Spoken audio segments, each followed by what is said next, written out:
Hello and welcome to a new episode of Pat's Chat. Today I have an awesome guest with me. It's Noor Shahiwan. He asked me to call him Iwan. Hi, Iwan. How are you today? I'm good. I'm good. Thank you for the invitation. Thank you very much for your time. I know you're a quite busy man, so I really appreciate your time. Iwan, you're Malaysian. You told me you're from Ampang, where you're currently also stuck, or like you're working from home partly. You're Yes, correct.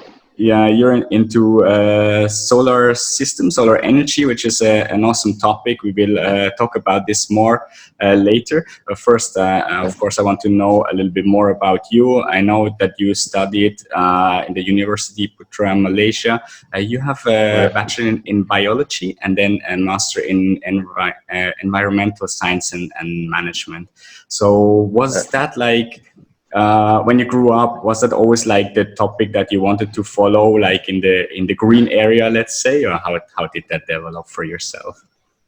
Yeah, I mean, to tell you the truth, actually, my ambition was to become a fighter pilot. To-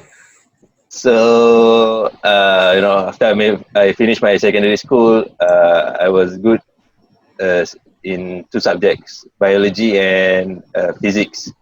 So I furthered my study to pre-university. I took life science. Again, my best subjects were physics and biology. But it was quite a rare combination because you can have study courses between physics and chemistry or biology and chemistry. It's very rare for you to get biology and physics. Yeah. So I ended up, I applied for many courses by then. Then I got biology course from University Putra Malaysia. Then I said, so be it. So I should have become a biologist. But then, I then further my study in environmental science. During my master, that I start to learn about, global warming, climate change and whatnot, right? So the green technology comes in handy in that part.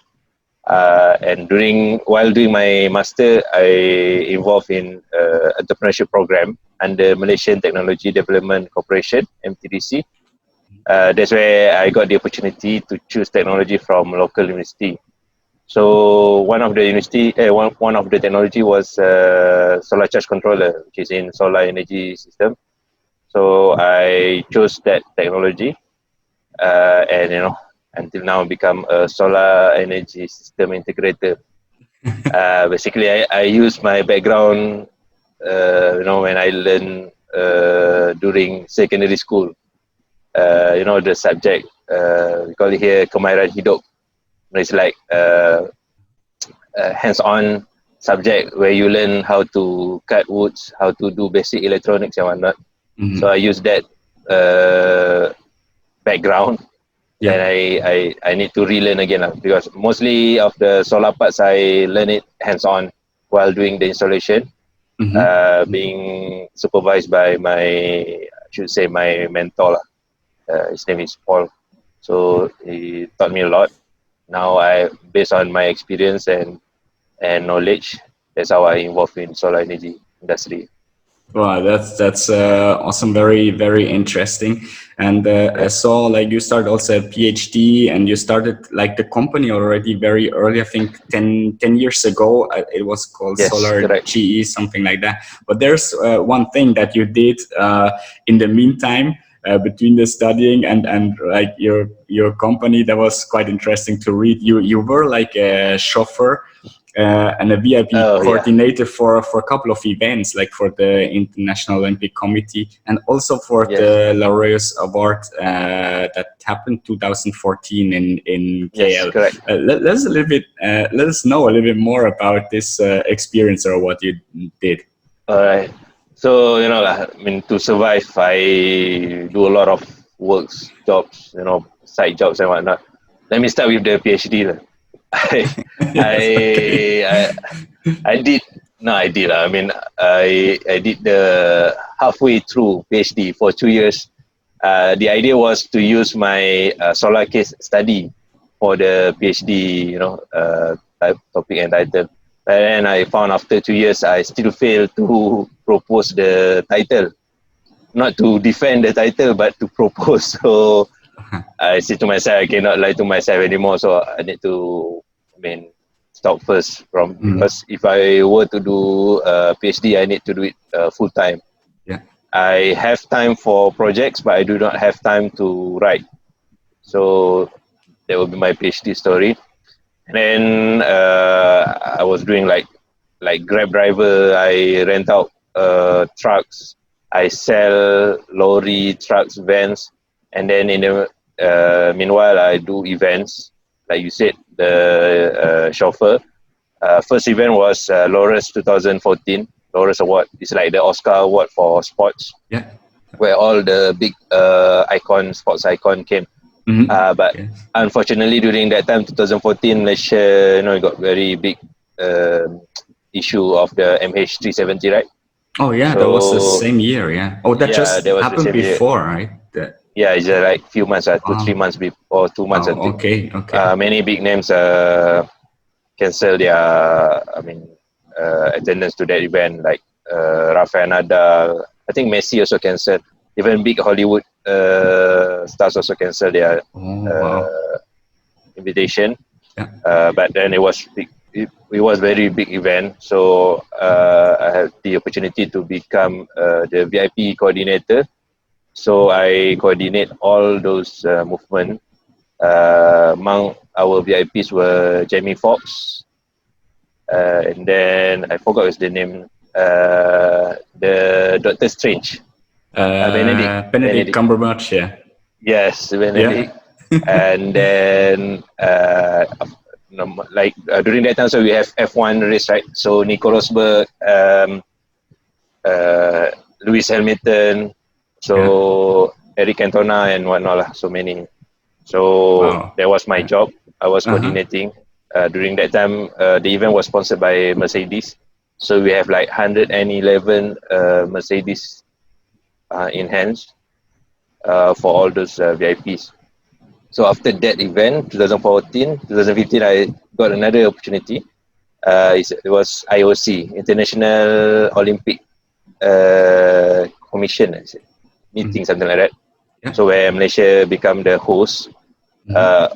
Among them are all VIPs as well, but they came not as their capacity of, like a king or queen or something like that. They came on their capacity of the Olympic position that they have.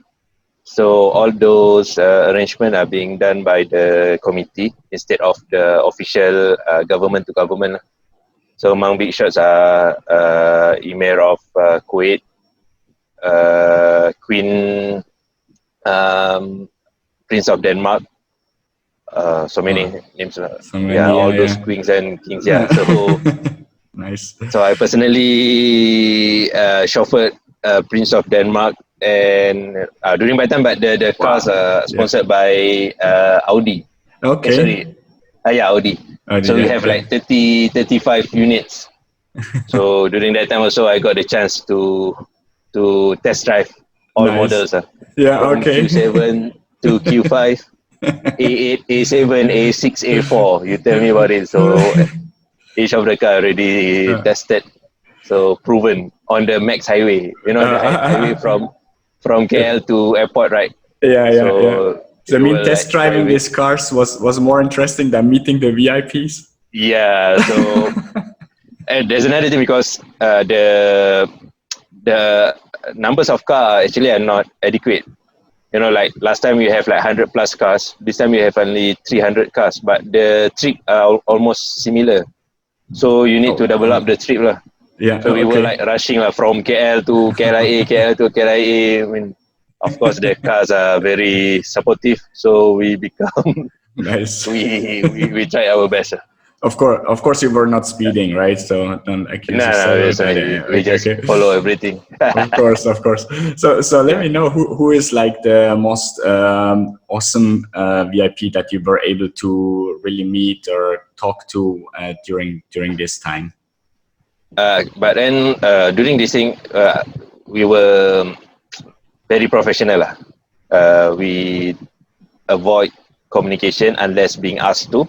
Okay. Yeah, actually we don't take selfie. Selfie is a big no-no lah. Yeah, Even though yeah. it's just like 1.5 meter behind you, sitting Yes. in the car, right? Yeah, yeah. But I then know most of that. them, some of them are very sporting as well. But then we are, very professional. We maintain our ethics.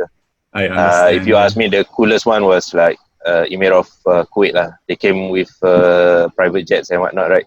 Wow. So we had two Q7, SUV, just to bring the luggage. So Hmm. Wow. so many guys. Okay. So all of our trips are being escorted by our riders, by police and whatnot. So it was very cool experience. Nice, interesting. Okay, I like those stories, and for sure Yep. it must be a good experience for you also. Yep. So yeah, let's move into like the main topic. What you really are the expert now, and disrupting, and people follow you on your journey. Mostly for me, it's on LinkedIn. That I see your posts, and I see the installation that you do, and that's really awesome. But let's start at the very beginning of that journey. So I came across the name Solar GE. I think that was the Mm. first company that you started, right? So Yeah. can let us know more about the? Can you let us know about the starting of your entrepreneurship journey with the solar energy companies? All right. So just right after I graduated, 2009, with my bachelor degree, let's say there was a entrepreneurship program under MTDC, Malaysian Technology Development Corporation. Mm-hmm. So it was like the apprentice program where they have like 200-300 candidates going for interviews and then going for selection process. So in the end, they have selected 10 entrepreneurs, graduate entrepreneurs, that need to choose technology from local university and to commercialize the technology. So I chose Solar Energy. And then in 2011, there was in 2010, 2011, the company's name was Solargy is number heart. So the technology we got from university was solar charge controller. It was the electronic part of solar energy system to control, to prevent from overcharge of the battery and to prevent backflow of the solar panel. And then after like 2013, 2014, I came out with the new brand, Sakrock Solar.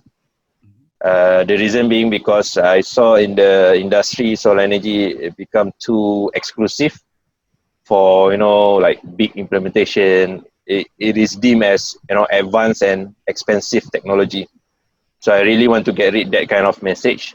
That's why I invented Suncross Solar. Even if you see our logo is like cartoonish as well. Like I want to bring it very close to the client or user. So and then by 2015, we found out that we are also social enterprise. We went for a social enterprise course by My Harapan. During that time, we don't have any specific numbers or equation for the social initiative. Every commercial project that we do, we will follow up with a social project. So My Harapan told us that was actually a social enterprise model. It is called cross subsidization. It's like the clothes Tom's brand, TOMS brand, where you Mm-hmm. buy a pair of shoes that they will donate another pair to Yeah, other beneficiaries, right? yeah, yeah, It's, yeah. it's like it's quite Mm. same concept, but then in our case, it's a solar energy system. Okay. So until Mm. today, we have like 1,300, 200 plus beneficiaries that fully subsidized with solar energy solution. It means you subsidize by your own company. So every commercial project that you have, you're making money, you like subsidize like Yes, one of these smaller projects. Yeah. correct. Oh. Out of Mm. our 1,250 beneficiaries, 70% are, sorry, no, I think like 60% are fully, we call it in-house subsidized. the fund come from our revenue of commercial projects. I mean, 30-40% from our partnership with other organization when they want to do their CSR or sponsorship.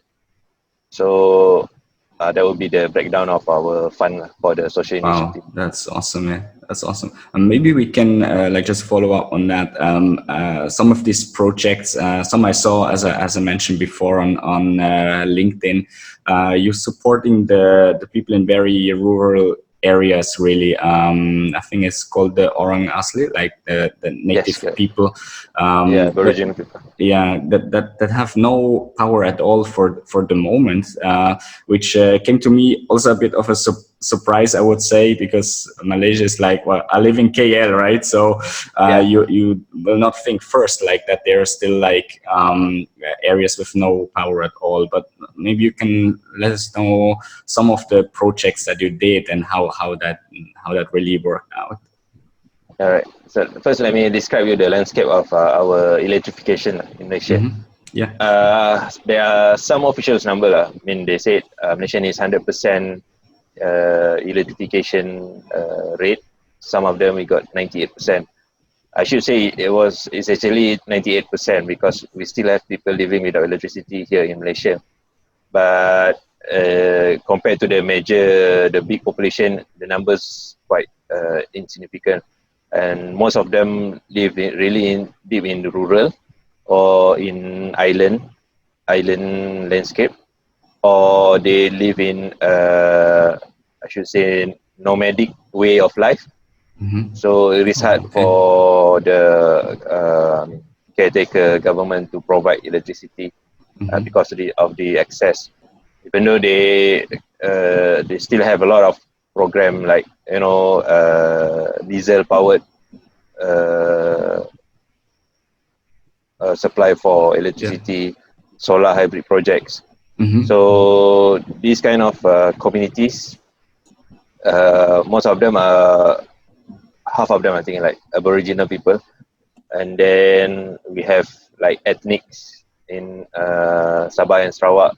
Like they live deep in the jungle or nearby because of the access, the grid in terms of the economy of scale to have the access of the grid that makes the electricity very expensive, and also the numbers of people in that community is not that big. So I mean, you can see some of the plan is to relocate to make centralized community and whatnot. But then we don't have any. It's not our right to ask them to change their life, right? Yeah, Lifestyle. sure. Yeah. So for us, we do have a list of beneficiaries to be. Some of them being communicated to us by local partner, we call it, like NGOs and social TVs, that they will tell us, okay, we have like house or village here that still don't have electricity. So from that list, every time you have extra revenue from our commercial project, or we have interested parties to become our partner, then we will give them the list. Let's say their capacity, they want 20 house, 30 house, even one house. So we will go through the list. Then we will go one by one. Last 2-3 days ago, there's a one house. It's actually technically still in Klang Valley, but then the house is not connected to the grid. Oh, And wow. again, it is by choice for it's a elderly couple, 70 plus years old. Yeah. They choose to live in that area because, like I said, again, it's not like near village or near proper housing location. So it was very ad hoc project. So Alhamdulillah, we do have all of those components to make it work for basic lighting and charging. So we went to that house and installed the system for them. They've been living without electricity for 40 years. So wow. yeah, and it was quite shocked that place is in technically Klang Valley. Klang Valley, Klang yeah, Valley. yeah, correct, Yeah, yeah, Kuala yeah. Lumpur and Selangor. So Uh, if you tell other people, I don't think people will believe there are still yeah. people living without electricity as well. Wow, that's impressive. Yeah. So what did you do for them? I mean, what will they use the electricity for? Okay, so based on our capacity, we can only provide enough power for lightings and charging phone, USB. But the approach, most of our approach, uh, like self installation, we don't want to just provide the solar energy solution, and then when we leave the place, and then they don't know how to use or to maintain the system. So we will make sure the transfer of knowledge as well. Okay. Let's say, Wow. like, I give you a typical project. We have like 60 houses per project. Mm-hmm. So we will do a like half day or 1 day session of demonstration Mm-hmm. and installation. So they will learn how to install the system themselves. The system that we provide is actually loose components. You have solar panel, controller, and batteries and lighting. All are loose. Even though in the market they are very popular now, it's like power in a box. You just bring one box, then plug in solar panel. You can use it in your house. The problem with that box is people don't understand what components needed to make the system works. So that's why we prefer to provide loose, and then they do their wiring and placing the lights on their own. So by doing that, they know how to install, and also they know how to maintain the system. We don't want, this is it's a real case. We have installed one street light uh, near village. After 1 week, we got a phone call. They said one of the lights are not working. So we went back. We went back to that place, bringing all the components and to repair the system. But actually, it was just one loose wire from controller. I think because of the monkey hanging around on the street pole. Yeah, yeah. So once you connect the wire, everything is okay again. Working again. Yeah, yeah. Yeah, but then during that time, I need to rent trucks, pay for the homestay stay, and then we went there just for holiday lah. So because Okay. everything is paid, right? So from that experience, again, we have this similar experience in Myanmar. We have 4 projects in per visit to Myanmar. Oh The wow. first 2 Okay. projects we do together with local technician. We call it technician. So the third and the fourth project are being installed by the technician, supervised by us. So after that, we don't have to go to Myanmar anymore because the technician knows how to install. And then in fact, he also teach other villages on how to install. So it's become like a viral thingy. So it become spread out the knowledge and the skills. Nice. Yeah. So being taught over and over. And now we just send components. We don't have to go on Okay. site. We don't have to be on site Nice. anymore. Yep. Nice. That's great. So basically what you do is like you show like the locals, right, in that area how to do it, so they can basically do themselves. They can also troubleshoot. So Yep. what you do is then really provide them with the equipment so they can install by Yeah. themselves also. Well, and So I think I should say as well. I mean, at first we were quite skeptical whether they can learn and to do the installation or not. But now, I mean, these communities they are very best at make do concept. They are born as MacGyver lah. yeah, So they know okay. how to make things work. Yeah, I mean, honestly, we have skeptical, but then we were very surprised. Even though you can imagine in Myanmar, the language barrier is really, they don't understand what I'm saying. I don't understand what they are responding as well. I just use, hand signal. Like positive Nice. and negative wire, you cannot touch, and then they become Oh electrocuted. wow. Okay. So Okay. they understand the message. Uh, And again, when we do the same concept here in Malaysia and Indonesia as well, we don't have that language barrier, but they really picked up the knowledge and the skills very quick. Like I said, because they are very best at make do concept. They know how to make things work. So. Awesome. So I see that was basically one of my questions. Like if the language was like a barrier, or like also when you go very remote, I'm not sure if everyone speaks like their local language, like some. Or if they speak still Bahasa, if you can communicate well. But what seems like the language is not like really your main challenge. What would you say is like the biggest issues, problems, or challenges that you're facing when doing these installations? She said the first one will be fund, the size of fund. When you go to a village, you cannot provide just like some houses of the village, like 5 or 10. If the village consists of 50, 60 village, you make sure you provide to all houses, or else you're gonna have political issue on the ground. They will ask why this house get the system, why my house don't get the system. It'll be very messy. So in order for us to do that, we need fund. Some of the projects, our fund are very limited. I give you an example. We have one case here in Sarawak. Our fund was only like 12,000 ringgit. But the house to be a recipient is actually 120 houses. So each house we have only budget 100 ringgit. So I mean, like, I still don't want to lose that fund, because that's all they can come up with. So we need to think of something with 100 ringgit budget. Luckily, the logistics are being taken care. So the 100 ringgit per house is purely on components.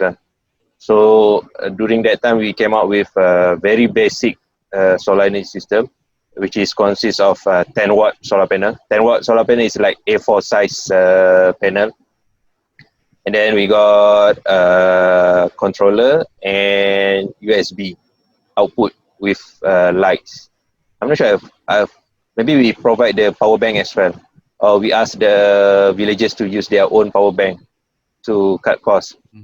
So the engagement is still the same. We teach them on how to do the installation and to connect the... Oh yeah, we forget. I bought the battery.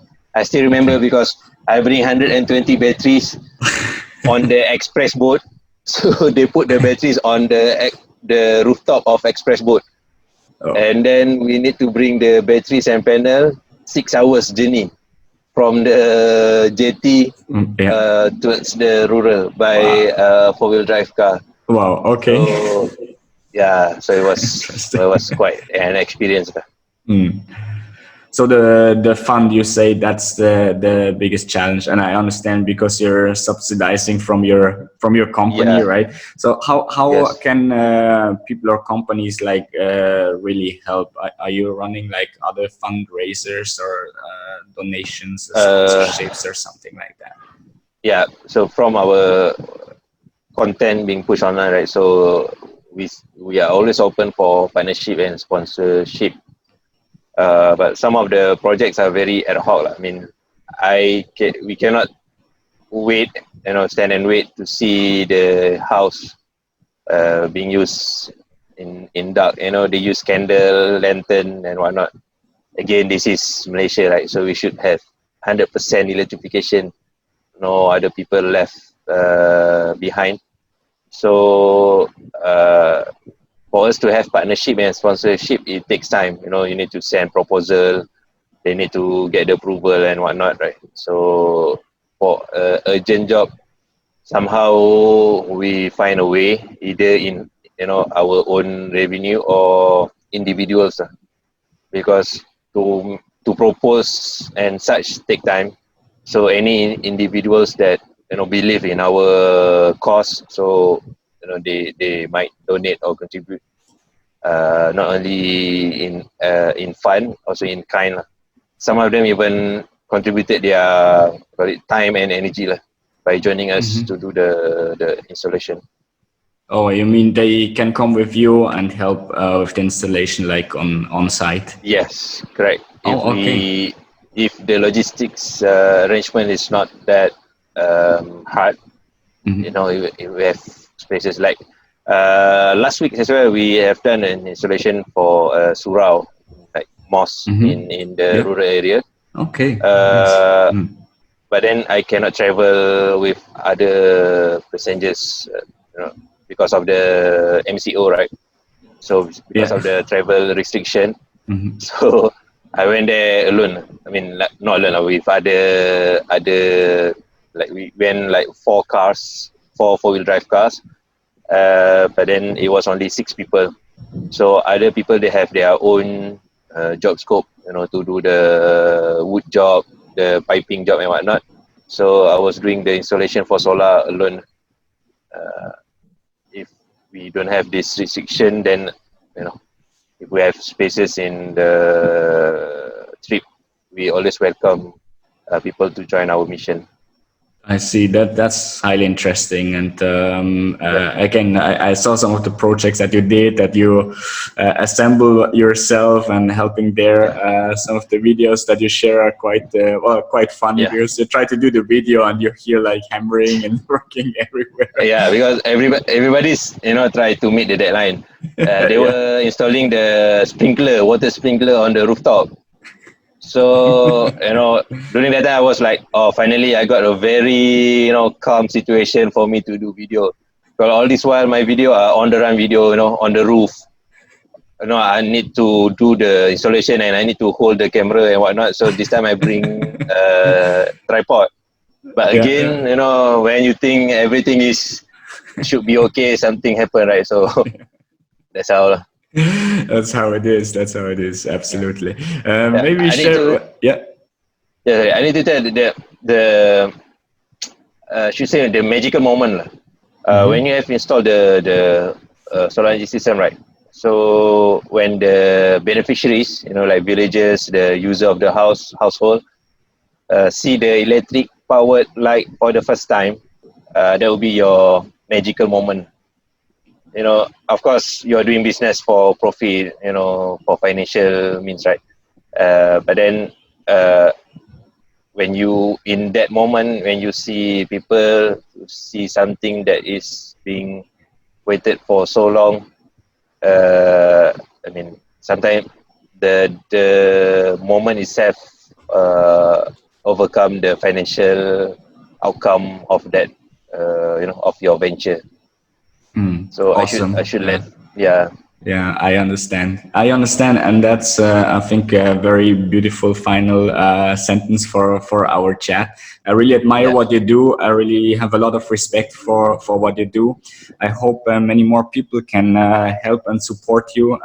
As Ivan mentioned, he needs funds, he needs time, he needs power and energy of people to help Yep. him. I hope we can find some donors, sponsors that really interesting to help for this cause. So thank you very much, Ivan, for Yep. doing this. Thank you very You're much most for welcome. your time sharing this. That Yep. was My highly pleasure. interesting. Thanks so much, and thanks to you for watching. And stay tuned for another episode of Pat Chat next week. Thanks so much. Bye. Bye. This episode was brought to you by Hopnop. Hopnop is a community of like-minded professionals, freelancers, entrepreneurs, founders, business owners, and local influencers that meet monthly at unique venues to network, mix, and mingle. Live networking events are the best way to meet new people in your city and make new connections. Hopnop, your network is your net worth. Grow your circle of influence.